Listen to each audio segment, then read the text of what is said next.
அஸ்ஸலாமு அலைக்கும் and hi friends, எல்லாரும் எப்படி இருக்கீங்க? இன்னைக்கு நம்ம எல்லாருக்கும் ரொம்ப பிடிச்ச ரொம்ப டேஸ்டியான மாங்காய் ஸ்வீட் பச்சடி தான் பார்க்க போறோம். ஸோ நம்ம வந்து ஒட்டு மாங்காய் எடுத்துருக்கோம். இந்த மாதிரி மீடியம் சைஸ்ல உள்ளது இருக்கு பாருங்க, அதுல வந்து நம்ம ஸ்லைஸ் பண்ணி எடுத்துக்கிட்டோம் ஃபுல்லாத்தையும்.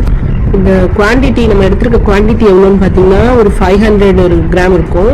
அதாவது ஒரு 1/2 kg நான் சேர்த்திருக்கேன் இன்னைக்கு. இது வந்து நம்ம இந்த மாதிரி திரும்பி எடுத்துக்கிட்டோம்னா ரொம்ப ஈஸியாவே செஞ்சிடலாங்க. ஸோ வாங்க எப்படி செய்யலாம்னு பார்க்கலாம். ஸ்டவ் ஆன் பண்ணி ஒரு அடிகனமான பாத்திரம் வச்சுக்கலாம். ஸோ அதில் வந்து சன்ஃப்ளவர் ஆயில் கொஞ்சமாக சேர்த்துக்கலாம். அதில் வந்து கடுகு, வெள்ளை உளுந்தும் ஒரு டீஸ்பூன் சேர்த்துக்கலாங்க.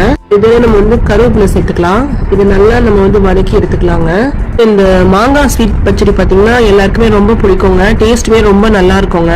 இதை வந்து ஸ்லைஸ் பண்ணி எடுக்கும்போது ரொம்ப சின்னதாக இருக்கு பாருங்க. அதில் இல்லாமல் கொஞ்சம் மீடியம் சைஸில் உள்ளதில் செதுக்கி எடுத்துக்கணும். இது எல்லாத்தையும் நம்ம தாளிப்புல சேர்த்துக்கலாங்க. தாளிப்புல இந்த மாதிரி சேர்த்துட்டு 2 நிமிஷம் நல்லா வதக்கி எடுத்துக்கலாங்க.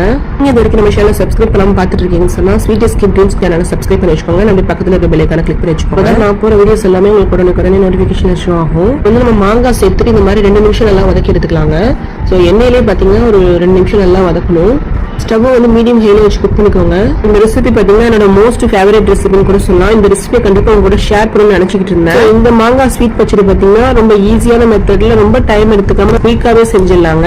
பாருங்க, எல்லாம் ஒன்றும் சேர நல்லா வதக்கியாச்சு. இப்போ நம்ம வந்து கொஞ்சமா அதில் உப்பு சேர்த்துக்கலாம். இதுக்கு வந்து உப்பு சேர்த்திருக்கோம். ஸோ இது கம்மியா சேர்த்தா போதும், ரொம்ப அதிகமாக சேர்க்க தேவையில்லைங்க. ஒரு வந்து நம்ம இனிப்பு ஃபிளேவர் என்ஹான்ஸ் பண்ணி கொடுக்கறதுக்காக சேர்த்திருக்கோம். ஸோ இதுலேயே பார்த்தீங்கன்னா ஒரு 1/4 டம்ளர் தண்ணி சேர்த்துக்கலாம். ரொம்ப நிறைய சேர்க்க வேணாம். இந்த மாங்காய் பார்த்தீங்கன்னா ரொம்ப குயிக்காவே வந்துடும். 5 நிமிஷத்துல இருந்து 8 நிமிஷத்துக்குள்ள நல்லா குக் ஆயிடுங்க. ஸ்டவ் வந்து சிம்ல வச்சு இந்த மாதிரி குக் பண்ணி எடுத்துக்கலாம். ஸோ பாத்தீங்கன்னா இப்போ வந்து மாங்காய் நல்லா முழுமையா வெந்துருச்சு. இதோட நம்ம வந்து ஸ்பைசஸ் சேர்த்துக்கலாம்.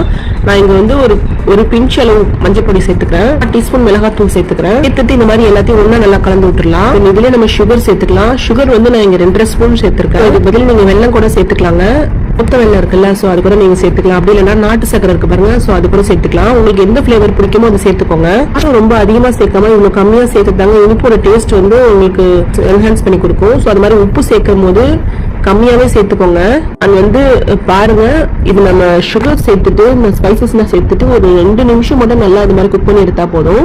ஸ்டவ் வந்து மீடியம் ஹைல வச்சு குக் பண்ணிக்கோங்க. லாஸ்டா இதுல கொஞ்சமா கீ சேர்த்தா மட்டும் போதுங்க. ரொம்ப குயிக்காவே நீங்க செஞ்சிடலாம். பிகினர்ஸ் ஃப்ரெண்ட்லி ரெசிபின்னு கூட சொல்லாங்க இந்த ரெசிபி. டேஸ்ட்டுமே பாத்தீங்கன்னா ரொம்ப அட்டகாசமா இருக்குங்க. இதுல என்ன ஒரு ஹைலைட்னா, ஒன் டைம் நீங்க செஞ்சு கொடுத்துட்டீங்கன்னு வச்சுக்கோங்களேன், ரொம்ப டேஸ்டா இருக்குங்க.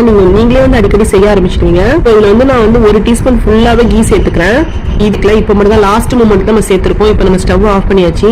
சோ ரொம்ப குயிக்காவே செஞ்சாச்சு பாருங்க. சோ இதுக்கு தான் நான் சொன்னேன் பிகினர்ஸ் ஃப்ரெண்ட்லி ரெசிபின்னு சொல்லிட்டு. சோ